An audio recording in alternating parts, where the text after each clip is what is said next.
بسم اللہ الرحمن الرحیم. ڈیئر ویورز، السلام علیکم. محمد اللہ ایسوسیٹ کی جانب سے آج قانون شہادت آرڈر 1984 پر لیکچرز کا سلسلہ شروع کیا جا رہا ہے. آج کا لیکچر قانون شہادت آرڈر 1984 کے بارے میں پہلا لیکچر ہے. آج کے لیکچر میں بریف انٹروڈکشن دیا جائے گا. قانون شہادت آرڈر، جیسا کہ اس کے نام سے ہی واضح ہے کہ یہ مقدمات میں شہادت یا گواہی کے متعلقہ ہے. تو گواہی کے بارے میں یہ کہا جاتا ہے کہ گواہ جو جج کے آنکھیں اور کان ہوتے ہیں. Witnesses are ears and eyes of a جج.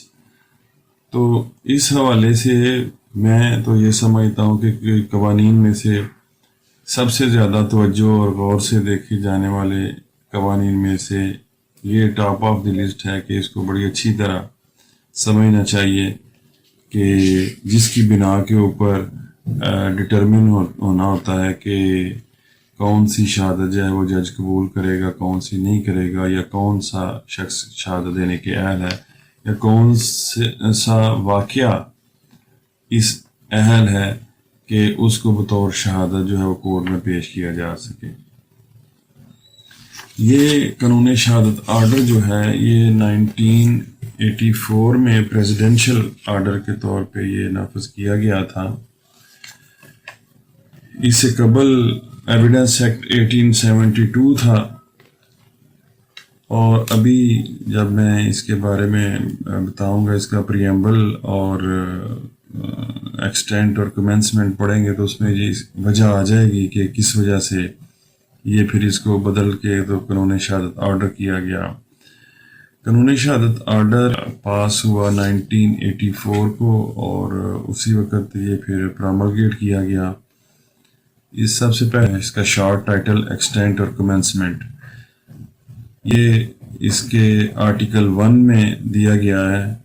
آرٹیکل 1 کے سب آرٹیکل 1 میں یہ کہا گیا کہ دس آرڈر میں بی کالڈ قانون شہادت آرڈر 1984، اور سب سیکشن 2 یہ کہتا ہے کہ it extends to the whole of Pakistan بحیثیت ایک فیڈرل لا، یہ سارے پاکستان میں اپلیکیبل ہے.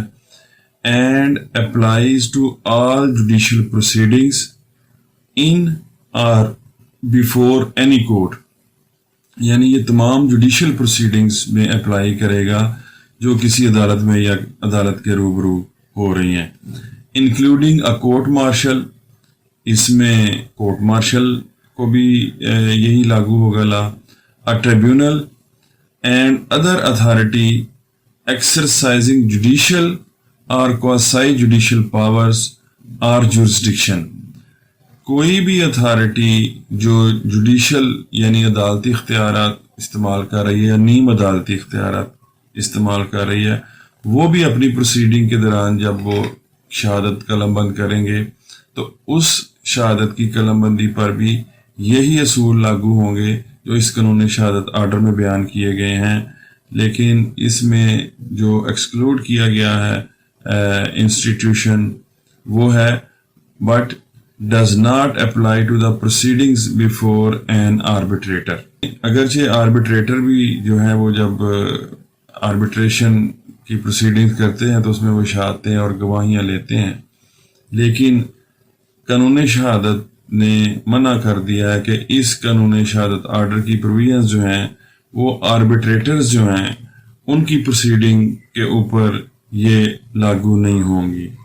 اور اس کا بعد ہے sub article 3 it shall come into force at once, یعنی جس تاریخ کو یہ قانون شہادت آرڈر 1984 پاس ہوا، پراملگیٹ ہوا، اسی تاریخ کو یعنی کہ 30 محرم الحرام 1405 ہجری اور 26 اکتوبر 1984، اس دن کے بعد سے جو تمام معاملات ہیں کورٹ میں جو پروسیڈنگز ہوتی ہیں ان میں ایویڈنس کے معاملے میں یہ قانون شہادت آرڈر 1984 ہی لاگو ہے۔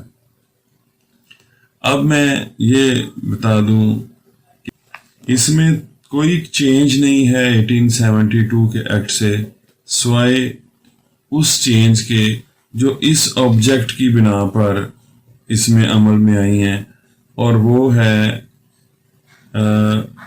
ویئر ایز، یہ میں پریمبل اس کا پڑھنے لگا ہوں، whereas it is expedient to revise, amend and consolidate the law of evidence so as to bring it in conformity with the injunctions of Islam as laid down in the Holy Quran and Sunnah۔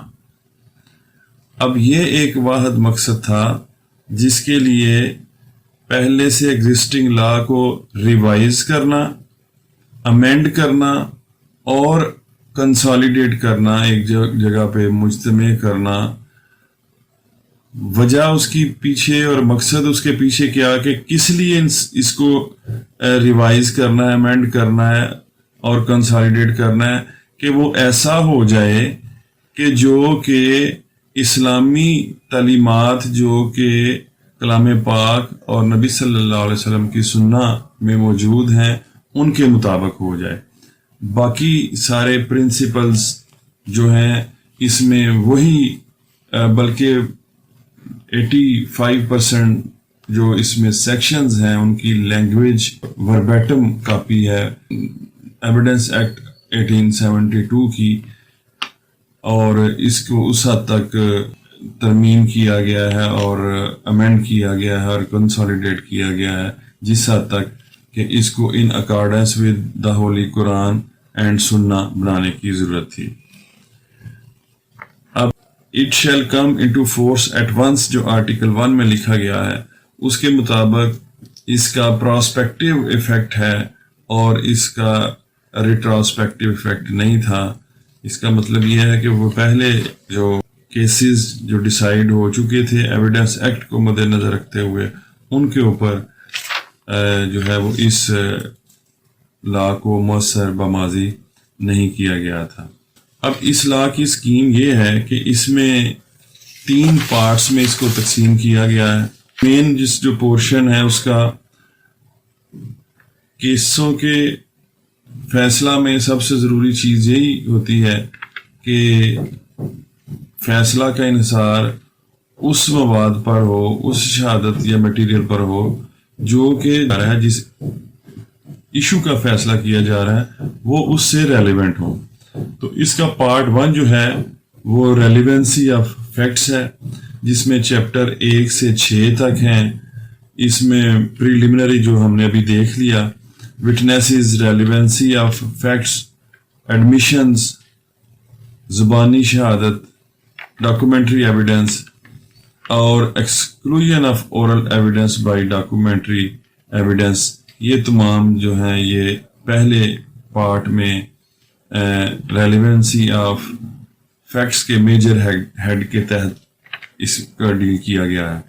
پھر part 2 آ جاتا ہے جس میں chapter 7 اور 8 ہیں۔ 7 میں کہ facts which need not be prove, یعنی کہ ایسے فیکٹ جو پروو کرنے کی ضرورت نہیں ہوگی بلکہ عدالت جو ہے وہ اسی آرڈر کے تحت، قانون شہادت آرڈر کے تحت پابند کی گئی ہے کہ وہ ان کی ایگزسٹنس، ان کا جوڈیشل نوٹس لیں گی۔ اور چیپٹر 8 میں ہے اسٹاپل، کہ اگر کوئی شخص ایک وقت میں ایک بات اسرٹ کرتا ہے، بیان کرتا ہے، یا ایک بات سے انکار کرتا ہے تو کسی سبسیکوینٹ سٹیج یا ڈیفرنٹ سٹیج کے اوپر اس کے اگینسٹ دوسرا موقف اختیار کرنے سے اسٹاپڈ ہوگا، اس کو منع ہوگا کہ وہ ایک بات جب وہ جو کر چکا ہے اب اس کے اگینسٹ وہ دوسری بات نہیں کر سکتا۔ پارٹ 3 جو ہے وہ ہے production and effect of evidence, کہ ایویڈنس جو ہے وہ پروڈیوس کیسے کی جائے گی اور جو ایویڈنس آ جائے گی اس کا ایفیکٹ کیا ہوگا۔ یہ جن ہیڈز کے تحت دیا گیا ہے وہ ہے برڈن آف پروف چیپٹر 9 میں، کہ کسی